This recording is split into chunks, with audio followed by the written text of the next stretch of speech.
এদিকে ঘূর্ণিঝড় রিমালের প্রভাবে উপকূলীয় জেলাগুলিতে বৃষ্টি হচ্ছে। ঘূর্ণিঝড়ের কারণে দুপুর 12টা থেকে রাত 8টা পর্যন্ত চট্টগ্রাম আন্তর্জাতিক বিমানবন্দরের সব ফ্লাইট ওঠানামা বন্ধ রাখার সিদ্ধান্ত নিয়েছে বিমান কর্তৃপক্ষ। বইছে ধমকা হাওয়া, বন্ধ রয়েছে মোংলা বন্দরের স্বাভাবিক কার্যক্রম। তবে সাইক্লোন শেল্টারগুলোতে এখনও কেউ আশ্রয় নেয়নি। উপজেলা প্রশাসনের পক্ষ থেকে খোলা রয়েছে আলাদা 2টি কন্ট্রোল রুম। এখন পর্যন্ত ঘূর্ণিঝড় রিমালের কোনো প্রভাব পড়েনি বন্দরনগরী চট্টগ্রামে। তবে সতর্কতার জন্য বন্দরের নিজস্ব অ্যালার্ট 3 জারি করা হয়েছে। এদিকে রিমালের প্রভাবে কক্সবাজার সমুদ্র সৈকত উত্তাল রয়েছে। থেমে থেমে ধমকা বাতাস বয়ে যাচ্ছে। জেলার উপকূল জুড়ে মাইকিং করে লোকজনদের নিরাপদে আশ্রয়ে চলে যেতে বলা হচ্ছে।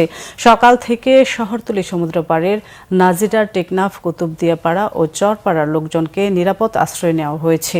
সাতক্ষীরায় মৃদু ঝড়ো বাতাস সহ নদ নদীর পানি 3 ফুট বৃদ্ধি পেয়েছে। গুড়ি গুড়ি বৃষ্টি হচ্ছে। 169টি আশ্রয় কেন্দ্র সহ 887টি শিক্ষা প্রতিষ্ঠান প্রস্তুত রাখা হয়েছে।